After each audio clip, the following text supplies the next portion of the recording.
I'm hoping to maybe finish Aristotle today, and if not finish today, I'll do a little bit of Aristotle finishing next time, and then get into St. Thomas Aquinas. So for next time, if you could take a look at the chapter on Aquinas, that would be great. So today, 5 topics. Some of them are a bit longer than others, but 5 topics involving Aristotle, stuff that we have not yet managed to do.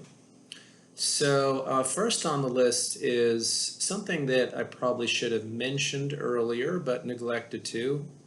And that is, we talked about the idea of teleology.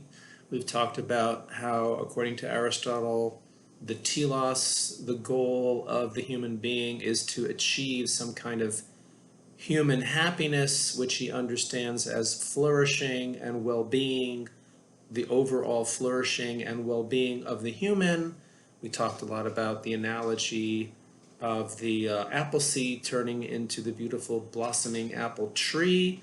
And similarly, somehow the human being is supposed to ideally reach a state of flourishing, blossoming, well-being, actualization of one's potential as a human. And we've already seen that, at least for Aristotle, because we are rational creatures by nature, the essence of the human being is rational animal.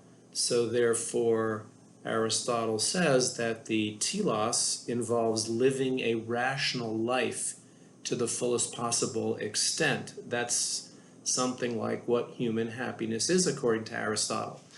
Okay, now, the thing that I did not yet get a chance to mention, which is very important for Aristotle, is that man, or the human being, is a social animal.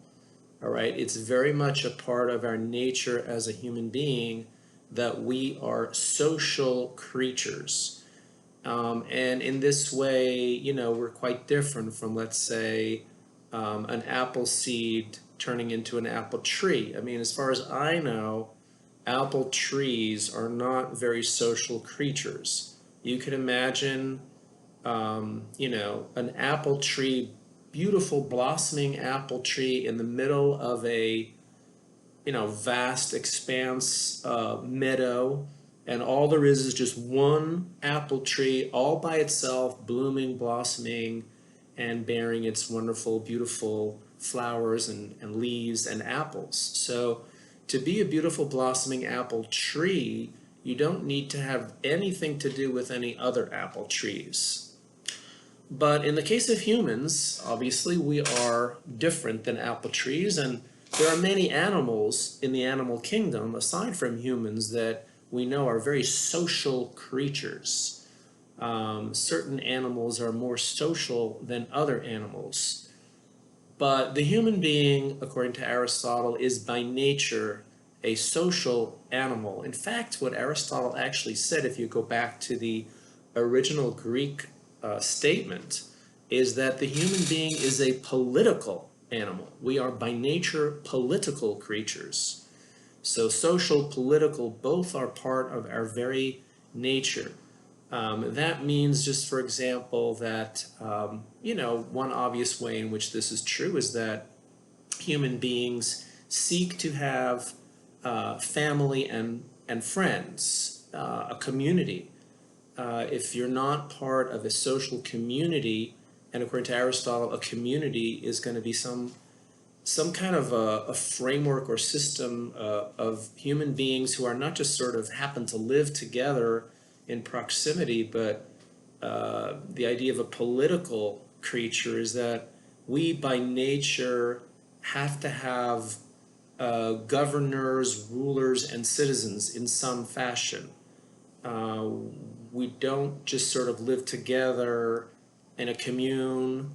It's kind of like more, according to Aristotle, we need to have some kind of a political structure for the human being to fully flourish as a human. Okay, so we are by nature political creatures. We seek to live in societies that are organized with rules and regulations, and with rulers, governors, and citizens of in Greek what would have been called the polis, P-O-L-I-S. Okay, so the human being by nature is a social creature. And that means that for Aristotle, to reach human happiness, we have to be in a community of some sort.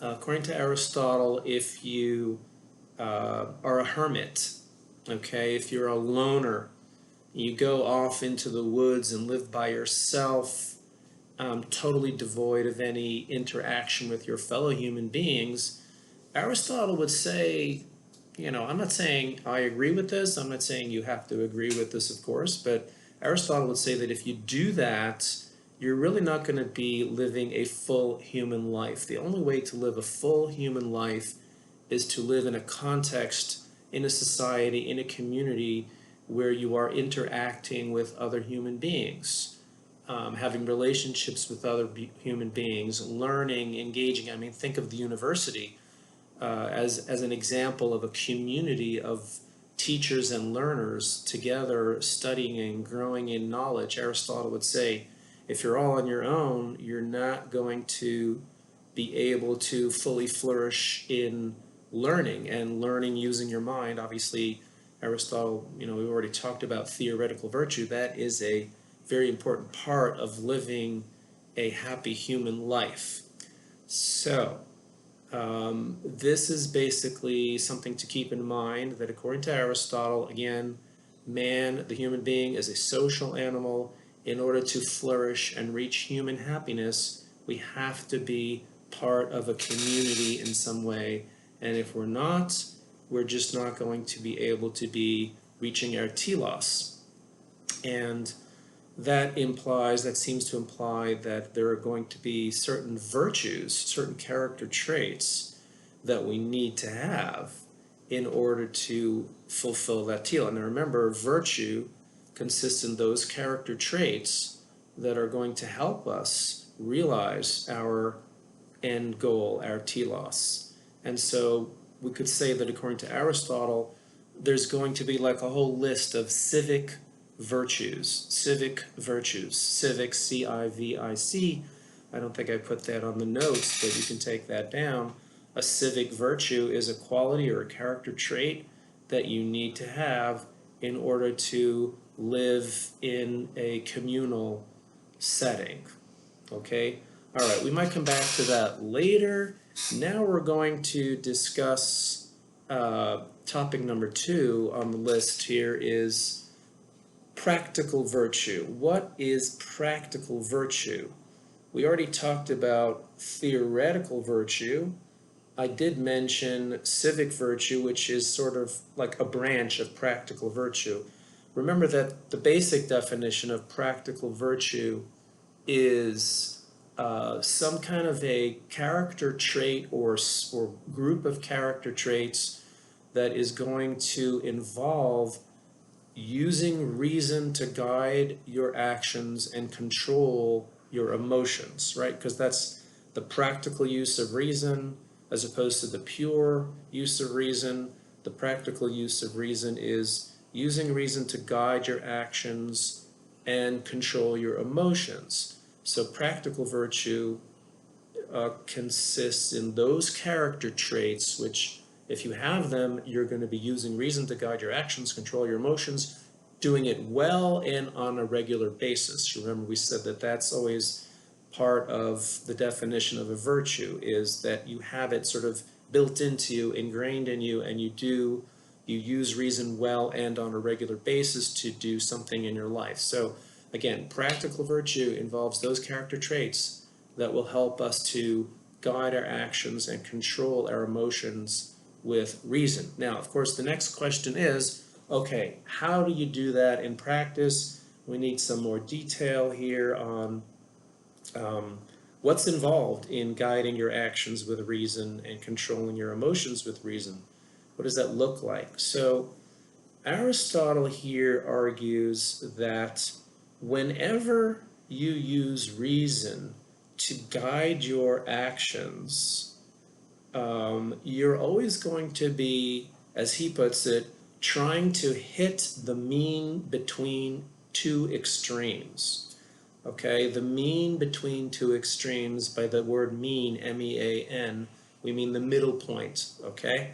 The mean between two extremes. Now he gives a couple of examples to try to show that this is true, that again, whenever you use reason to guide your actions, you're trying to hit some middle point between two extremes. So one example he gives has to do with an athletic trainer. Okay, if you have an athletic trainer, let's suppose the trainer is training someone to be a shot putter. Okay, in ancient Greek times, they had, that's where the Olympics come from. So they were very much into athletics. Maybe not basketball and baseball, but they had shot putting and javelin throwing and marathon running. Right, of course, the marathon we get from the Greeks, the name, the marathon. Anyway, they were very into athletic competition and sports. So the athletic trainer was someone who had a position in the society as a well-respected individual who knew how to help people maximize their potential as athletes. Okay, and the athletic trainer, well, let's suppose the athletic trainer is training someone to be a shot putter. Okay, so the athletic trainer supposedly is using some kind of wisdom or knowledge to train his athlete, meaning he's using reason to guide the actions of the athlete so that he becomes a better athlete at whatever sport he's doing. So, where do we see the mean between extremes coming in? Well, when the athletic trainer prescribes diet for the shot putter, the trainer has to prescribe not too much food, but not too little food, right? Not too much exercise. You don't want to get the guy strained out. You don't want to expect him, put some kind of huge weight in his hand and say, okay, now throw that, and then he's going to throw that, and he's going to hurt his arm. When prescribing the regimen for training the athlete, the trainer is always trying to hit a mean between extremes. Not too much food, not too little food. Not too much exercise, not too little exercise. Sleep, okay? The athlete is supposed to be sleeping. Well, not too much sleep, not too little sleep. Everything would be very regimented by the trainer to try to maximize the potential of this athlete. So that's the idea, that whenever you're trying to use reason to guide your actions, and in this case, it's a case of athletic training, the athletic trainer is trying to hit the mean between extremes when it comes to diet, exercise, sleep, and so on and so forth. Another example that Aristotle sometimes likes to give involves a doctor who is, let's say, trying to cure a patient, right? So if you're trying to cure a patient, of course, in ancient times and even today, many people sort of have this idea that physical health, has to do with a balance, some kind of a homeostasis or something like that, where the body has a proper balance of diet, balance of sleep, balance of exercise, not too much, not too little, right? So if a doctor's trying to cure a patient, he's basically trying to get rid of some kind of excess or deficiency in that person. Maybe a very simple example of where you see the mean coming in here is, let's suppose a doctor has to prescribe medicine for a patient.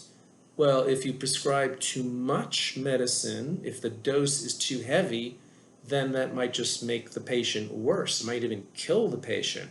On the other hand, if the doctor prescribes too little medicine, then that is going to not be effective, right, to cure the patient. So again, we see the idea is that when a doctor is supposed to be using knowledge, reason, some kind of wisdom to guide his actions in helping the patient become well. So what do we see? We see from the example that when the doctor uses reason to guide his actions, he's trying to hit a mean between extremes. Not too much medicine, not too little medicine. Okay. Therefore, what Aristotle now argues is, well, the same thing is true in the case of human virtue, human excellence. That human virtue, practical human virtue, now we're talking only now about practical virtue, not theoretical virtue. We talked about that last time. But when it comes to practical virtue, the way to use reason to guide your actions and emotions is to try to hit the mean between extremes. Okay, so now if you're following on the notes, you'll see there that we said that practical virtue involves both emotions and actions. Okay, so if you just take a look now at that little sort of table there, what is the doctrine of the mean between extremes? The doctrine of the mean between extremes is again, I have it written out for you. Basically, for every type of emotion, every type of action, there's going to be a mean between two extremes. The extremes are always going to be either too little or too much. A deficiency, that's going to represent a vice. Now remember, the word vice simply means a bad character trait. And the other extreme is going to be an excess of some emotion or some action. So basically, according to Aristotle, you can sort of make a list. Now, the list that I have here is incomplete. This is not the total list of all possible virtues. There's just some examples here of emotions. So if you look at the sheet that I sent you, you have emotions, you got anger, fear, affection, it's a type of emotion, right? Joy, those are emotions. And then below that I have certain action types that Aristotle talks about as examples of how his theory is supposed to work, right? Aristotle is giving us a theory of practical virtue. Here's what the practical virtue is, and here's how it works. And this is supposed to explain why the virtues are what they are, okay, and why vices are bad. Okay, so in action types, you have giving, that's a type of action. Giving away money, giving away possessions, giving things that you have to others. That's a type of action that we can engage in. And then the last action type I have listed there is pursuing pleasure. That is a type of action that humans engage in. So theoretically, the idea is that you could take any raw emotion or any basic type of action, you could put it on this list, and for every emotion and every action type, there's going to be a too little, a too much, and then there's going to be right in the middle the virtue for that emotion or action. So, for example, let's talk about anger. Okay, anger is a natural human emotion. And so Aristotle would say that there's nothing either wrong or right about anger per se. It's a natural human emotion. We sometimes feel anger. That's just normal human behavior to experience the emotion of anger. Okay, now what Aristotle would say is that if you have this trait where you feel anger all the time or excessively, too much anger, too much of the time, always, flying off the handle, always reacting with anger and too much anger all the time or a lot of the time, then you have a vice. You have a vice. That's a bad character trait. The name of that character trait, there might be different names for it. I'm calling it irascibility. I know that's a bit of an old-fashioned word. An irascible person is someone who gets angry and irritated all the time, always getting angry. That's an irascible. You can see it's related, obviously, to the word irate, which means angry. So too much anger, too much of the time, that is a practical vice, bad. On the other hand, too little anger is also no good. According to Aristotle, there are times when you should be angry, all right? There are times when anger is called for. Now that anger has to be measured in appropriate degree to the situation, to the time, to the place, all right? Because it's sometimes right to get angry, but not too angry. It depends on the situation, depends on the circumstance. So the virtue for the emotion of anger is what he calls indignation. Okay, to be indignant is to say, hey, I'm angry because there's a reason to be angry, and this is the degree of anger that I feel, and that is actually a good character trait, to be disposed to feel the right amount of anger at the right time, at the right place.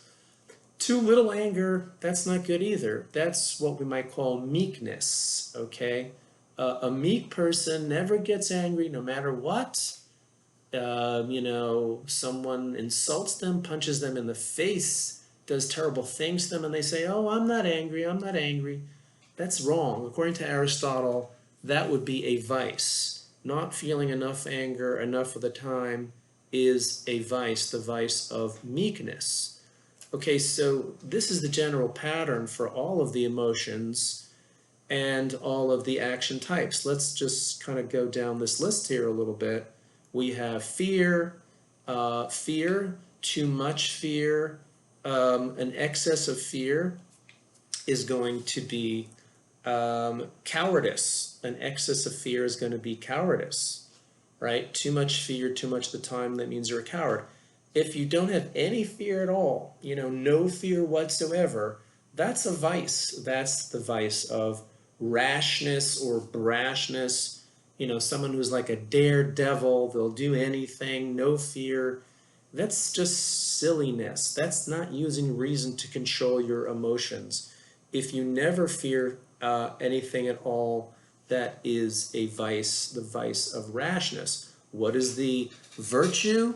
The mean between extremes for fear, of course, is courage. Courage, it's a sort of interesting way of looking at courage. Courage means having fear, but not having too much fear and not having too little fear. Having the right amount of fear at the right time, at the right place, that is the virtue of courage. Okay, let's move down to affection. Affection is a natural human emotion. All right.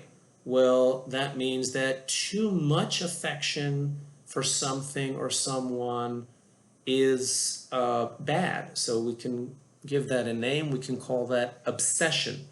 When you're obsessed with something or someone, it's too much affection. It's not healthy. It's not right. That's the vice of obsession.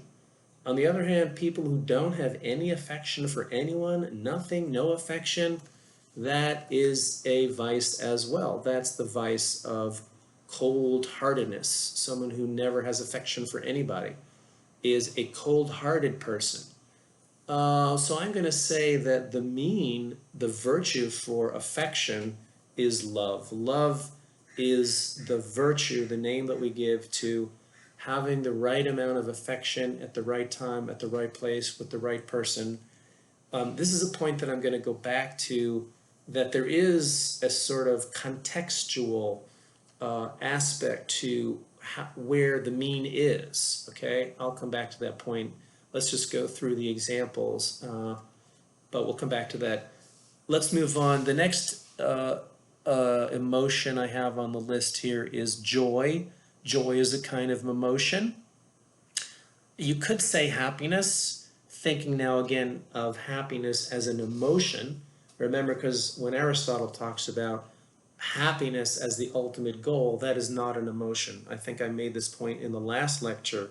So I didn't want to put happiness down here because I thought that might confuse you. I put the word joy. We're talking about an emotion, a feeling of joy. All right. Again, Aristotle would say, look at the deficiency. Too little joy, never joyful at all. That is the vice of what we could call being morose. Moroseness is a vice. It's a character trait where a person, for some, God knows not what reason, they don't feel any joy whatsoever in anything, that's bad. That's a vice. Um, you can think about, whether you agree with this or not, of course, but right now we're just going through the theory. Too little joy, not enough joy, never having any joy, that is the vice of moroseness. On the other hand, sometimes joy, happiness as an emotion is inappropriate, right? If someone is like cracking jokes at a funeral, or let's suppose, someone has just died and you're just trying to make light of it. Oh, it's okay, haha. Sometimes it is appropriate to be sad, okay?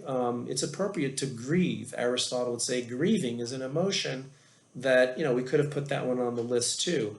Grief, too much grief, too little grief is no good. The right amount of grief at the right time, at the right place, to the right degree, that is going to be a virtue. I'm not sure what the correct name for that virtue would be. But getting back to joy, let's get back to joy here. I put down that the mean or the virtue for joy is cheerfulness, being of good cheer, having good cheer. That means that a cheerful person is a person who now and then will experience and express grief, but overall they have a certain balance of joy in their life, not too much, not too little, and so therefore cheerfulness is a virtue, the virtue with respect to joy. Okay, let's move down to these examples of action types.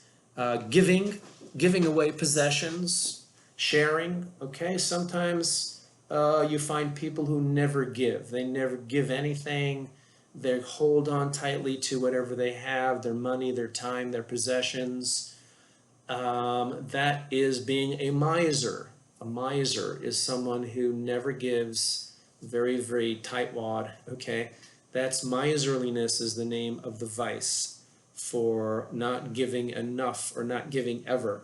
On the other extreme, you have people who are giving away everything all the time. That's a kind of profligacy, a person who gives away everything.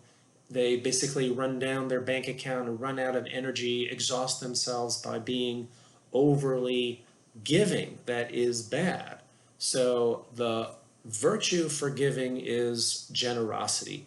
Generosity means you give, but you give with measure, depends on the time, depends on the place. The classic example of a bad form of giving would be giving a drug addict,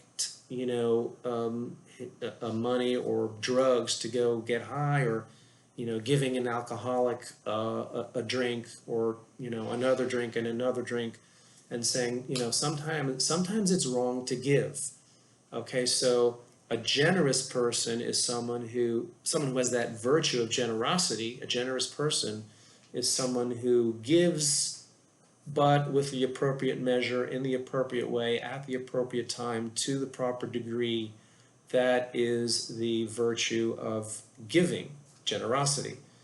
Finally, the last example we have here on the sheet is pleasure seeking. Pleasure seeking is an activity, and the human being, again, all of these emotions and action types are just naturally in the raw, they're okay, they're neither good nor bad. What makes them good or bad is going to be, is it too much or is it too little, or is it the mean between extremes? So when it comes to pleasure seeking, someone who never seeks pleasure at all, never wants to take pleasure, and we're talking specifically here about physical pleasure. I think that's what Aristotle would have in mind with this, the activity of physical pleasure seeking. Pleasure seeking is a normal part of the human life, right? And if we don't seek any pleasure at all, or worse still, if we seek to engage in painful experiences all the time, I mean, that's just that is very bad. So the term asceticism, an ascetic, is someone who denies himself pleasure, like all the time, or almost all the time, or very, very rarely will allow themselves to have pleasure. Aristotle would say wrong. That is a vice. Similarly, going to the other extreme, if you are seeking pleasure too much of the time, all of the time, pleasure, pleasure, pleasure, that is the vice of gluttony. To be a glutton is to be totally absorbed in the pursuit of pleasure. And I put down, as you can see on the sheet, I put down in parentheses hedonism. Okay, I put it down with a question mark because I'm not sure that Aristotle would want to say that that's what, the technical meaning of the term hedonism is, that pleasure is the good. And, maybe someone who is a hedonist might admit that too much pleasure seeking in the long run might sort of backfire, and so therefore you have to temper your pleasure seeking so it doesn't get out of hand. I'm not sure about that. I think Aristotle might say that in a way, a hedonist does make this mistake. What they're saying is that the point of life is to pursue pleasure, whether it's short-term pleasure or long-term pleasure. If all you're seeking in life is pleasure, that's your main goal in life, is to pursue pleasure, then we can call it hedonism, we can call it gluttony. Anyway, I leave that with a question mark. The point is, the main point for now is that according to Aristotle, when it comes to pleasure seeking, if you have that character trait in you that sort of makes it be that you are always seeking pleasure, constantly seeking pleasure, too much pleasure, a lot of pleasure, pleasure all the time, pleasure, pleasure, pleasure, that's all you think about, well, then you are a glutton, and that is a vice. Gluttony is a vice. What is the virtue for pleasure seeking? It is temperance. Temperance is the name of that classic Greek virtue. Plato talked about temperance. The ancient Greeks, many of them talked about the virtue of temperance. So for Aristotle, temperance involves pleasure seeking, but not too much, not overdoing it, knowing when to stop, knowing when to say when. That is, when it comes to pleasure seeking, that is the virtue of temperance. Okay, so I hope you're seeing how the theory works, and we can talk about questions and issues when we have our live session.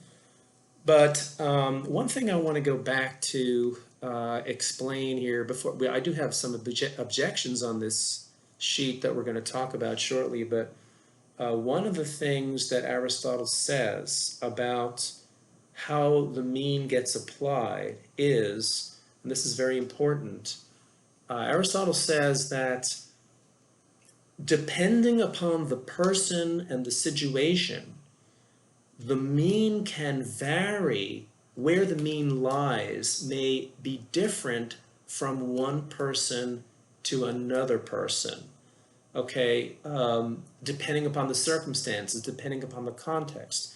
Now, Aristotle says this is also true of, if we can go back for a minute to the example of the athletic trainer and the example of the doctor, right? Those examples really did not have to do with virtue per se.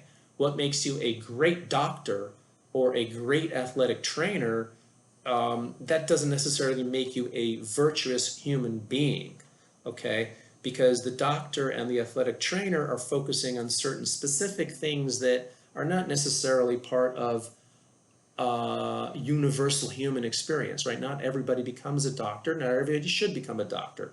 But if you choose to become a doctor, or you choose to become an athletic trainer, and you're going to use reason to guide your actions, then you're going to try to be hitting the mean between extremes when it comes to training and when it comes to doctoring. Okay, now, here's going now to the point of the relativity. There is a relativity involved in the application of the mean between extremes. Let's suppose you are an athletic trainer and you're training someone to be a shot putter.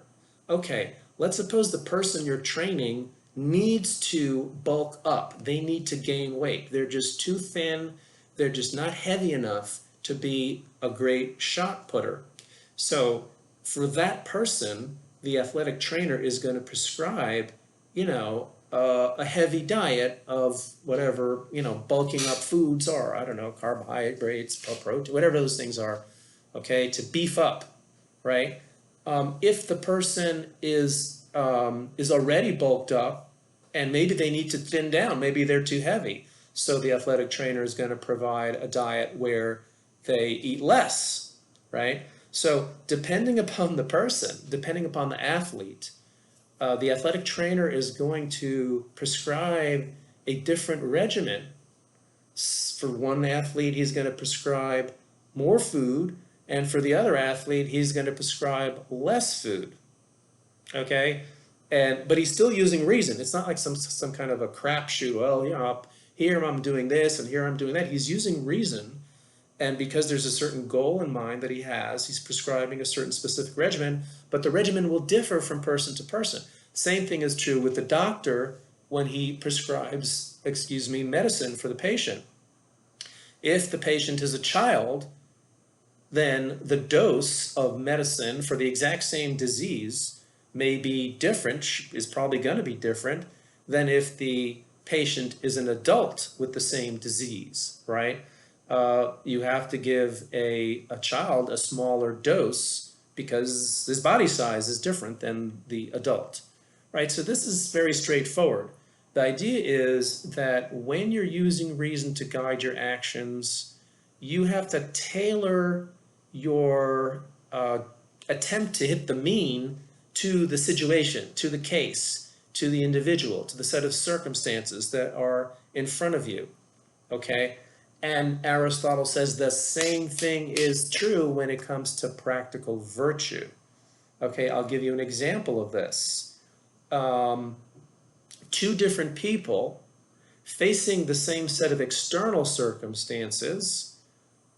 For one person, fear may be a very appropriate reaction, and for the other person, maybe no fear at all would be an appropriate reaction. Okay, so I'm just dreaming up an example of this. Let's suppose you are, suppose it's late at night and you're walking to your car, and you see, as you're walking to your car, you see three big guys coming at you with knives drawn. And what should be your appropriate reaction? My reaction would be to turn around and run. I'd be scared. I'd be thinking, oh my gosh, there's three men with knives approaching me. I'm not up to this, altercation.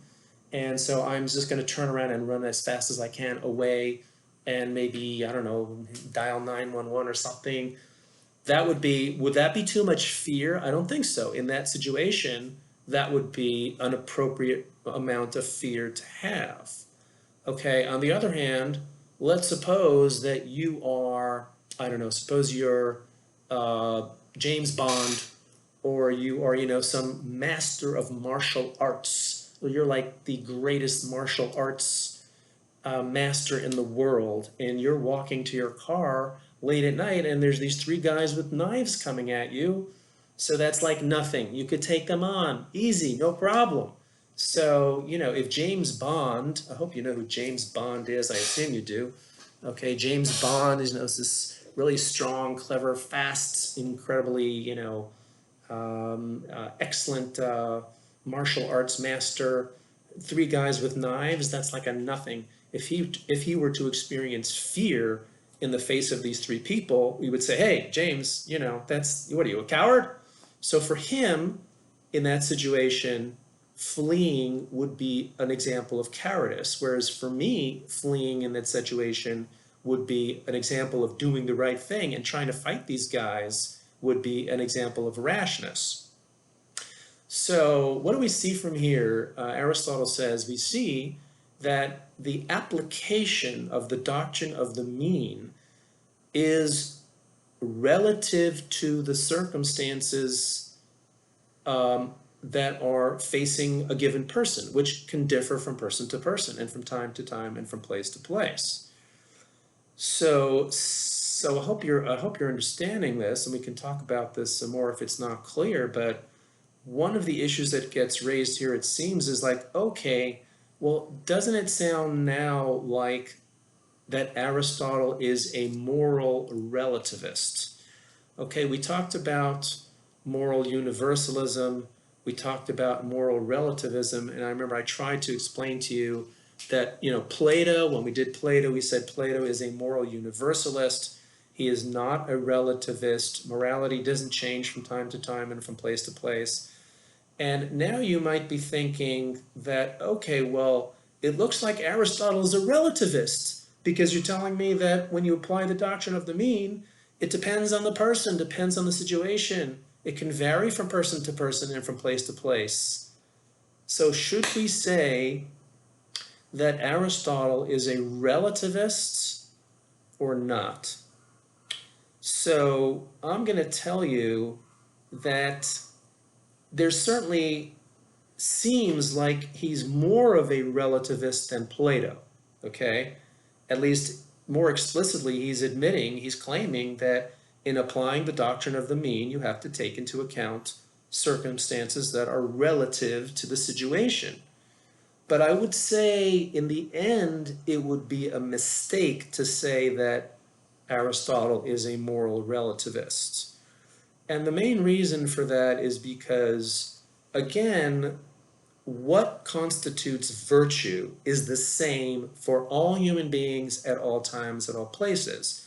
The character trait of not having too much fear, not having too little fear, the character trait of being disposed to not have, not be giving away too much money and not be never giving away money, right?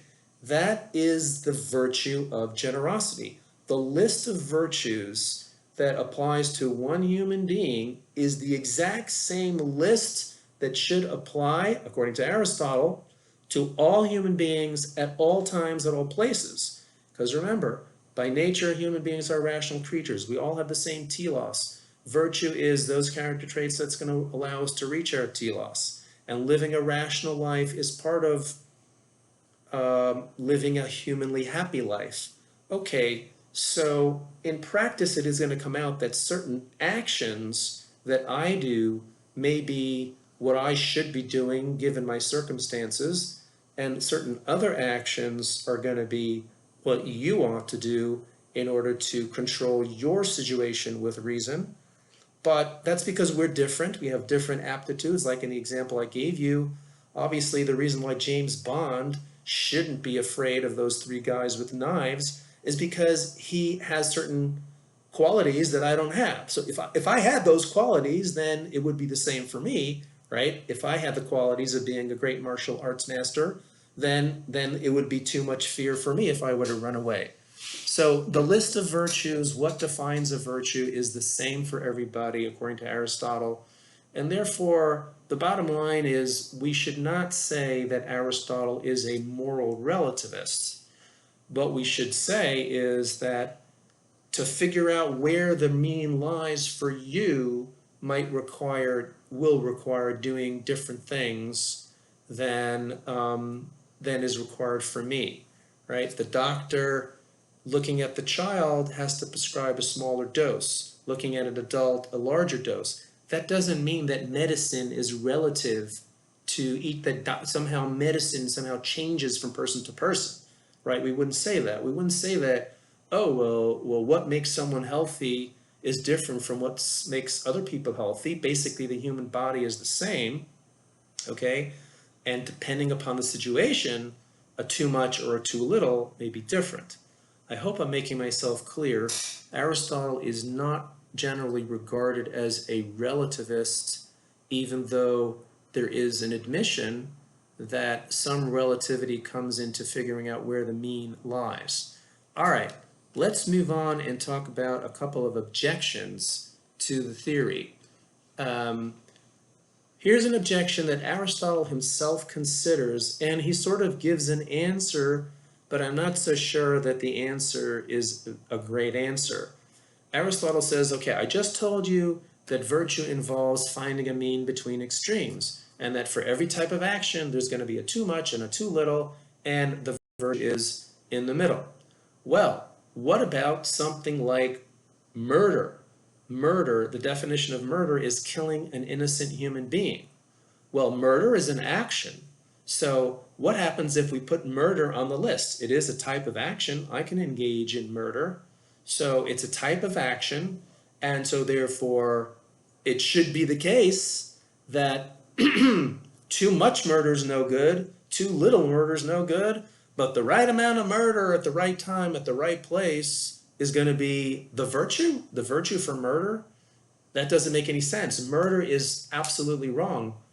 At least that's what many people believe, right? We sort of presume that murder, killing an innocent person, is a wrong thing to do. So if we're going to be giving a theory of morality that has the result that murder is sometimes good, then we're going to say something must be wrong with this theory, I guess, right? So, and you can give other examples. In fact, Aristotle gives the example of adultery. He says adultery is always wrong. So if you're going to say, well, wait a second, there should be a mean between extremes for adultery, that would be very weird. You'd end up having to say that you should be committing some adultery, but not just too much. Sounds crazy, right? So Aristotle says, yeah, that's true. Murder and adultery there's never any exceptions to the rule, which is, you might think about that, but whether you agree with that or not. But he says, murder and adultery are already names for extreme actions, okay? The fact that we can come up with a name for some action doesn't mean it belongs on the list. The types of actions that belong on the list can't already themselves be extremes of some other action, right? Okay, because then the whole theory obviously would fall apart. You have to start with only sort of raw human emotions and basic action types that naturally we are able to engage in. Okay, so anger is a natural emotion. Giving, receiving, pleasure seeking, those are natural human activities. And then once we have those on our list, we can talk about too much, too little, the right amount, that's the virtue. But, if you put bank robbing on the list, that doesn't belong on the list. That's already an excess of some other either emotion or action, maybe greed, okay? Greed or the desire to receive. Too much, too much, too much, that's greediness. Too little, that maybe is like a kind of form of self-denial. It's kind of like what we talked about with temperance, right? Bank robbing is already an excess of seeking too much money or seeking money in an appropriate way. And so therefore it doesn't go on the list, and therefore it doesn't have a mean because it's already an extreme, okay? That's basically what Aristotle says in response to the point about, hey, what shouldn't murder have a midpoint or a mean? So now I wonder whether this, that's what he says in response, and you can think about whether do you agree that that's a good response? To me, it seems like this might really be a bit of a problem. How do we know which actions to put on the list? Someone might say, why should giving go on the list? If I can get through my life without ever giving anybody anything, I guess that's, or maybe almost never giving anything to anybody, well then why should I say that giving is a natural human activity? And so therefore, why should I put it on the list? And if I don't put it on the list, then I don't have to give anything. There's no mean for it. How do you know which actions already count as extremes and which actions don't count as extremes of other actions? That seems to be, I think, at least a good question, and I'm not sure Aristotle has a good answer to that. Here's a second objection, and this is sort of related to the first objection. The objection could be raised, Aristotle's telling us that you're supposed to try to find the mean between extremes with respect to your actions. Okay, question, how do you know whether you have successfully hit the mean or not? Another way of asking the same question is, how do you determine where the mean is between extremes? How are you supposed to know where the mean between extremes is, at least in certain cases? All right. If my action results in my getting myself killed, then I probably didn't hit the mean. Okay, so like for example, if I, going back to my example of the three guys with knives coming at me in the parking lot, if I decide to take them on, and I'm not James Bond, I just decide, hey, I'm going to take these guys on, and then I fail and I get killed. Within, okay, I obviously blew it. Not only did I not hit the mean between extremes, I also got myself killed. Okay, so if you get yourself killed, okay, then that's a sign that you probably messed up and didn't hit the mean between extremes. But in many situations in life, the decision that you have to make is not going to be a life or death situation.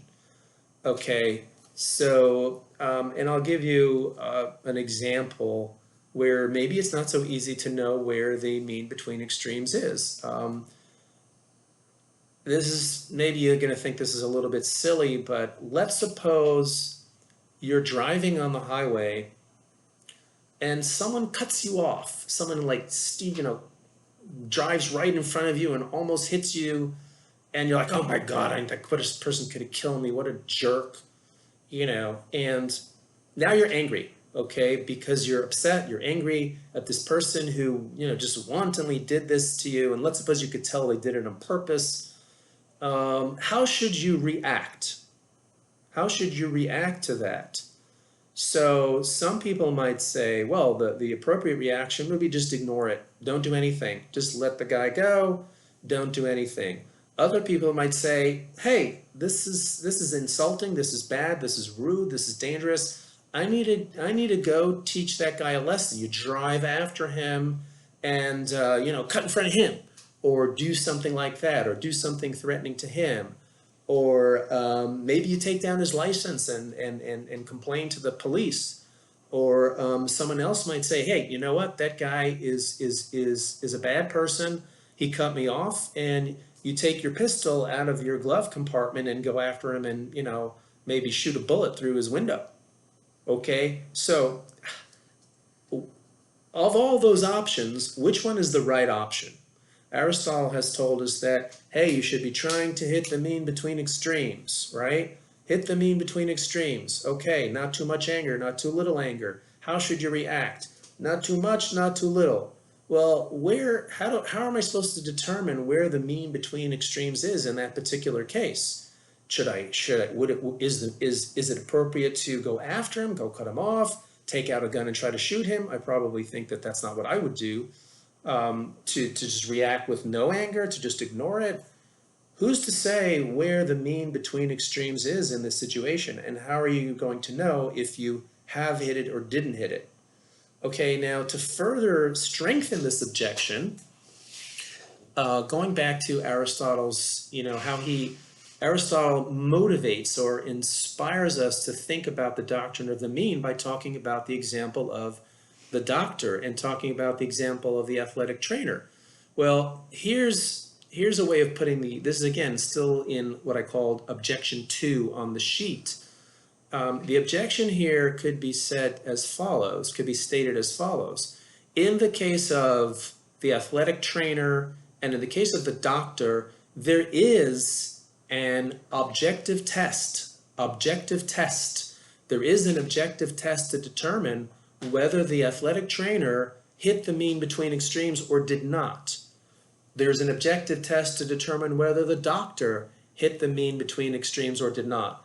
And the objective test would be, does the athlete succeed? If this athlete was trained by a certain athletic trainer, and the athlete succeeds, we see he's fit and he's healthy and he's strong and he throws the shot put thing, really, really well, and he wins the competition, we can say, aha, that athletic trainer must have done a good job.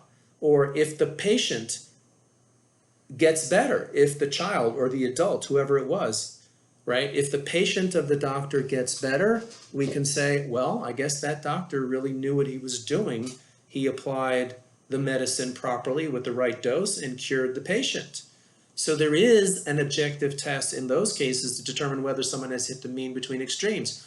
But when it comes to virtue, which is what Aristotle is trying to argue here, that there's a mean between extremes and one should always try to hit that mean, in some cases it seems like it's very vague as to where the mean between extremes is and who's to say whether someone has hit it or not. And this might even lead to suspicion that there really is no mean between extremes. That, okay, this is taking the objection even to a step further, that the fact that there's no objective test, if there isn't, which it seems that there isn't in these cases, the fact that there is no objective test to determine where the mean between extremes lies shows us that this whole theory is suspicious. Yeah, you're telling me that there's a mean between extremes, and maybe there isn't. Maybe just, some people get angry and some people do X, Y, Z, and some people are going to flick the guy off, and some people are going to take out their gun and shoot him, and some people are going to cut him off, some people are going to do this, that. There's no mean between extremes here. It's just a crapshoot, and this would really seriously, this is a serious problem with Aristotle's theory, that there is no mean between extremes. This is all just kind of like a made-up idea that doesn't really exist. Okay, anyway, that's objection number 2, and you can think about whether there might be some way of answering it. I did suggest on the sheet, okay, one possible answer is maybe Aristotle would say that in certain situations, we need to remember what I said at the outset of today's lecture, that man is a social animal, okay? And you've got to be able to have those civic virtues, which we really, I talked about that at the beginning of the lecture and then kind of left that behind. But the idea is that there are certain civic virtues that we have to cultivate to live in society. And interacting with our fellow human beings in the right way, at the right time, at the right place, is necessary for living in society. And maybe there's some way of answering that question about, well, I can tell you that if you go after that guy and shoot him, or you go after him and flick him off, or drive in front of him, or try to do what he did to you, that would not be fostering social well-being, social harmony. Maybe the right thing to do, if you're going to do anything, is call the police, take down the guy's license, call the police. That would be the best thing for the sake of social happiness.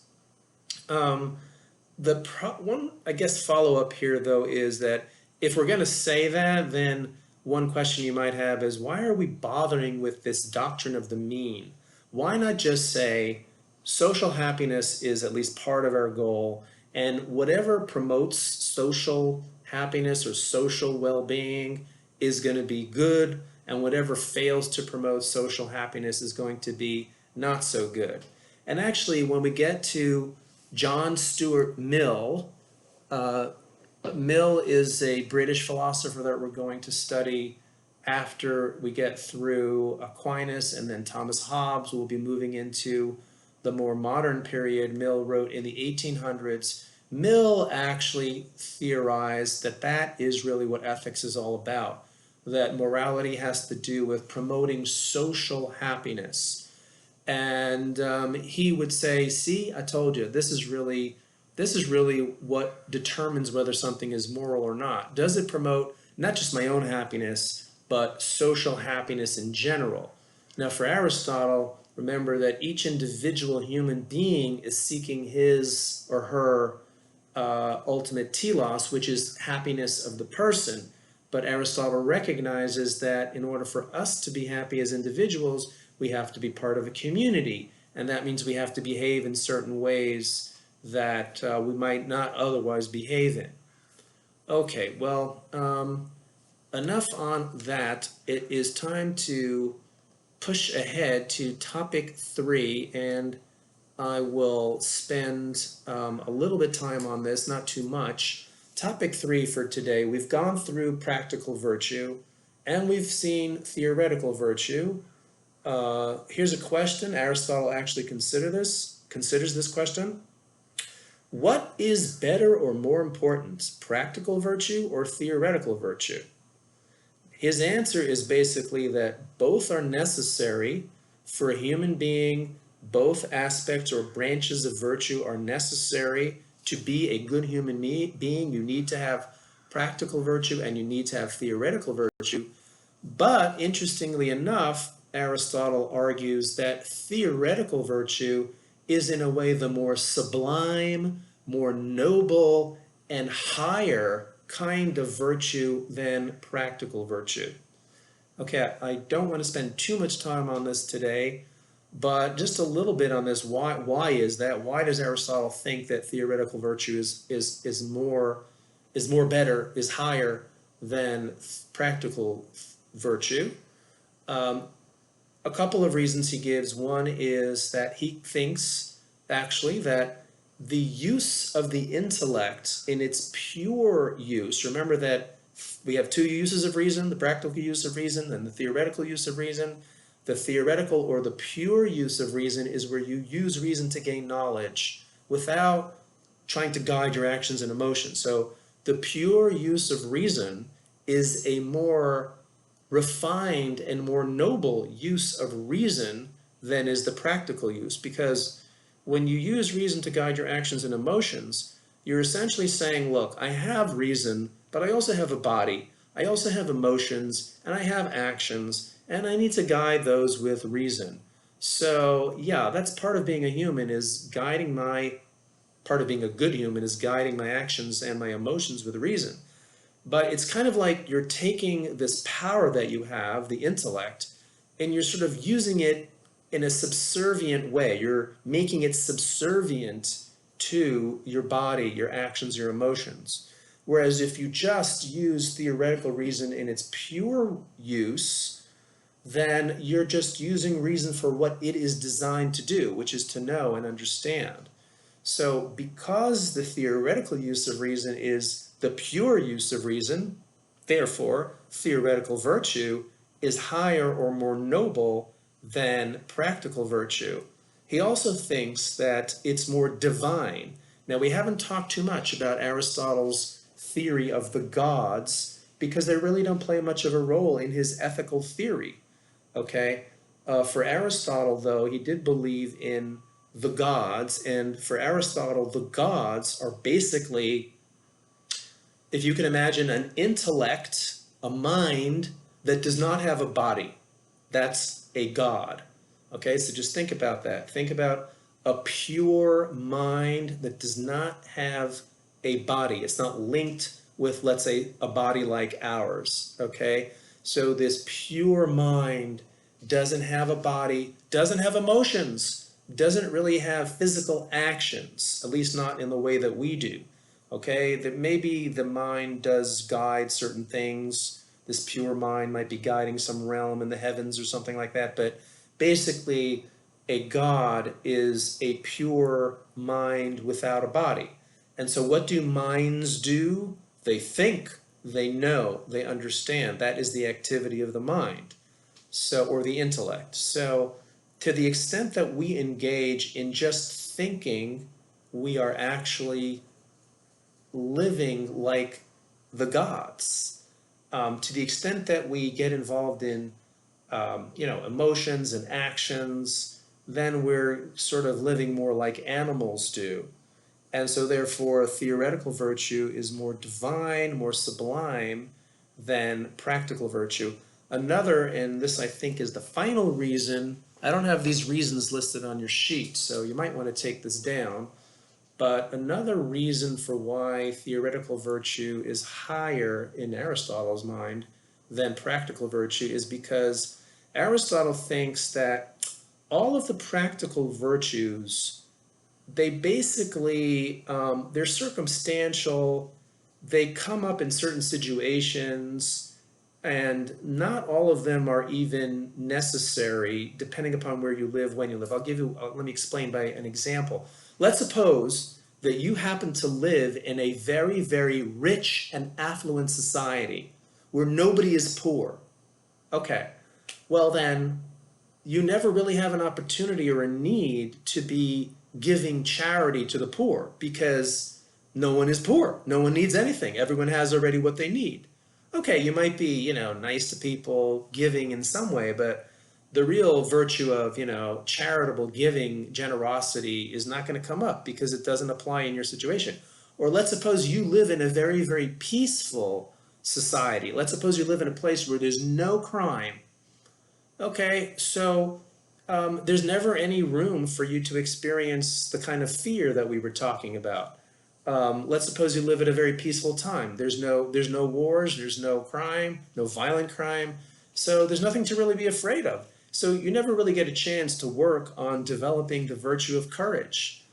Um, so, and that's kind of like the point. The point here is that the practical virtues, they come up under certain situations, under certain circumstances, and sometimes they may never come up or may very rarely come up. Okay?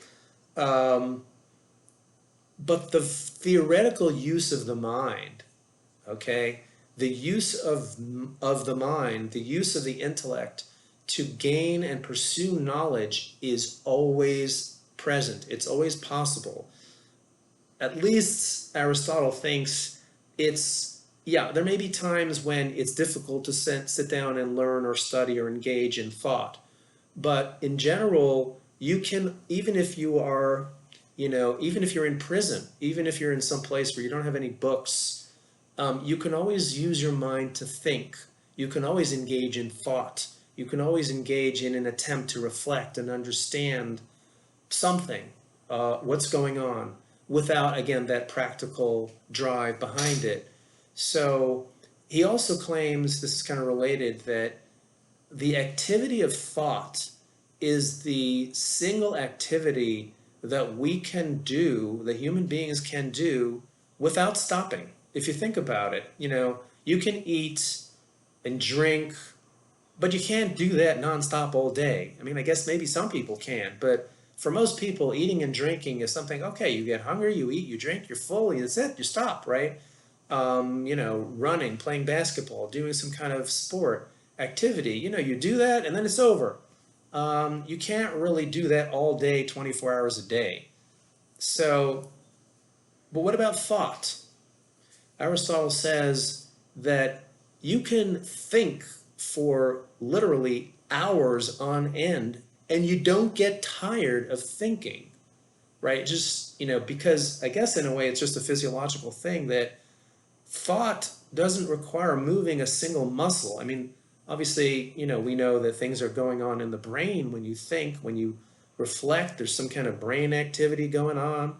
And I guess, after a while, you might get tired of thinking about a certain subject. After about an hour and 10 minutes of listening to a lecture on ethics, you might say, oh my gosh, I'd really rather go smoke a cigarette or eat dinner or have a drink or a beer or engage in some other physical activity. That's true. But you can sit in one place and literally, if you're interested in a topic, you could be reading, let's say reading a book. You don't get you might get sort of tired after a while of reading a certain book, but the mind doesn't get tired as easily as the body does doing actions. And so therefore, the activity of thought is the purest. It's the activity that we can engage in almost endlessly, at least relative to physical activities. And so therefore, theoretical virtue is more important for us to develop. That yes, we need practical virtue because we live in the real world and we have a body, we have emotions, and we have activities that we need to engage in. So we need to develop practical virtue in order to live a happy life. We need to develop theoretical virtue in order to live a fully humanly happy life. But theoretical virtue is really where it's at, Aristotle might say, in comparison to practical virtue. Okay, I have said enough about that topic for today. And so we're going to move on to topic number 4, and we'll talk about that for a little while. And I think I'm going to save topic 5 for next time because we are already over an hour. So topic 4, for Aristotle, and here we're going to get back to Plato just a little bit too. What is the relationship between happiness and virtue? What's the relationship between happiness and virtue? We've talked about happiness. Remember, for Aristotle, happiness is the full flourishing of the human being, the actualization of one's potential, realizing one's potential as a human being all you can be, all that wonderful stuff. That's what we're shooting for. It involves living a rational life. But here's the question. What is the relationship between virtue and happiness? Because Aristotle is telling us that we need to have virtue in order to reach happiness. Okay, so another way of putting the question is, does virtue guarantee happiness? Meaning, if I have virtue, does that mean that I automatically have happiness, according to Aristotle? It sometimes might sound from these lectures that that was true. You're telling me that you need to have these character traits in order to reach happiness. So if you have the character traits, then you are going to reach happiness, or is that not guaranteed? Okay, so for a minute, let's go back to Plato.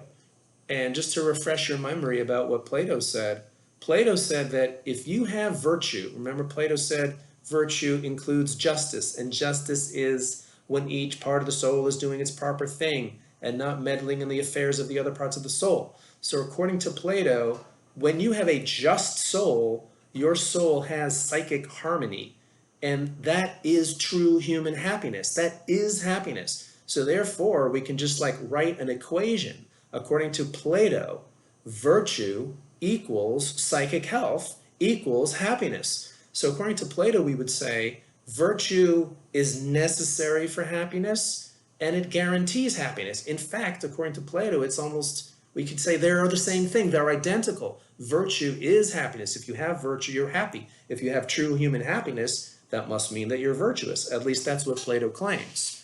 Okay, now, what about Aristotle? Does Aristotle think that virtue guarantees happiness? That if you have virtue, that means that you're automatically happy? And the answer is no.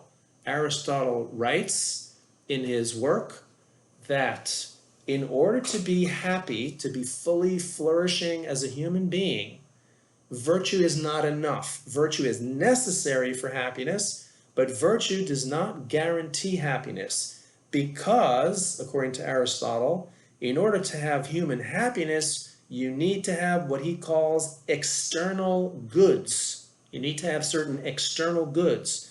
These are goods or things that are good to have, ends that are good to pursue, that one should pursue, which are external to one's own activity to some degree. The external goods, what are the external goods? Basically, there's three of them. As an easy way to remember, we call them the three F's. What are the three F's? Family, friends, and fortune. Those are the three F's. Obviously, Aristotle wrote in Greek, so this is just like a mnemonic, an easy way for you to remember them if you need to remember. What are the three F's? According to Aristotle, what are the external goods? Well, it's the three F's: family, friends, and fortune. Family, let's just start with that. Family means just what it says, okay? According to Aristotle, a human being, this goes back to that social thing, social nature of the human. A human being cannot be fully happy as a human without some kind of family life. Now, you could take that in a traditional sort of family life where you have a mom and a pop and, the nucleus of the family, the children, or you could take it, if you wish, in a, maybe in a more contemporary ideas of family are less non-traditional, but some kind of family, maybe family is a little bit, we might understand family a little bit more loosely than maybe the way Aristotle did. I'm not sure. The point is some kind of family structure, parents, children, spouse, some kind of close relationship, and children. Aristotle did think, whether the children are natural children or they're adopted children, or whether they're children that you have something to do with that are not even adopted, but they're just a friend's children that you have a relationship with in some way of fostering and helping them grow. According to Aristotle, having some kind of family life is part and parcel of living a happy human life. So family is an external good. Now, why is that called external? Because it's outside of you. You could do everything right and yet lose your family, okay? There could be a tragedy, a disaster, some kind of terrible thing that happens where you lose your family, and that's still, but you're still there. So it's external to you in that sense. Friends, you need to have friends, not necessarily a lot of friends, but some friends in order to have social interactions and to engage in,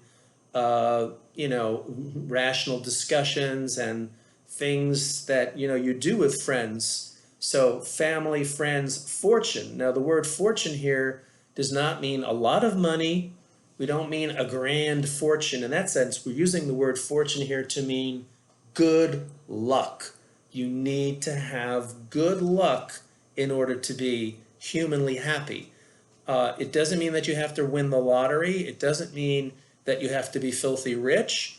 But what it does mean is that certain things have to fall into place in order for you to have a humanly happy life. So, for example, if you are in the middle of the night taken away and put in a concentration camp for whatever reason that you didn't do anything wrong, but you're just thrust, your family's taken away, your friends are taken away, and you're put into prison by some nasty people, let's suppose. So that's bad fortune. That's bad luck. You no longer are able to live a humanly happy life. Okay, if an airplane hits your apartment building or your house, and everyone in your house unfortunately passes away, and you lose all your money, and you're now in poverty, and you don't have, you barely have any money to live on, and you're starving and you're poor, and you can't buy any books to read, and let's say you lose your internet access too. The worst thing in the world that could happen to you probably right now is losing your internet access, because then you're like cut off from the world. You can't learn anything if you don't have internet. Okay, I'm exaggerating a little bit about that, but bad luck can just happen in the world. And when bad luck happens, that can ruin someone's flourishing. It's just like what I talked about earlier with the example of the apple seed turning into an apple tree. There's no guarantee that your telos is going to be reached, because external circumstances, such as in the case of the apple seed, it doesn't rain, or maybe a rabbit comes along and just gobbles up the apple seed before it gets turned into a beautiful blossoming apple tree. Well, the same thing can happen to human beings. You could be very virtuous. You could be doing everything right as a virtuous person should be doing them. You could have all the virtuous character traits. You're living a rational life. You're engaged in thought. You're pursuing theoretical virtue, cultivating theoretical virtue. But a disaster could happen that explodes your happiness, and you're no longer a fully flourishing human being because you lose your family, your friends, and your fortune. And so therefore, according to Aristotle, the bottom line is virtue. You need virtue in order to be happy, but if you have virtue, that does not guarantee that you will be happy. Okay, we've gone on for an hour and almost 20 minutes here, so I'm sorry I did go over, but some of my other lectures have been shorter than an hour and 15 minutes, so I'm making up for lost time. Anyway, I'm going to draw it to a close. We didn't get to topic 5. Next time, next lecture, we'll get to that last topic. We'll wrap up Aristotle, and we will get started on St. Thomas Aquinas.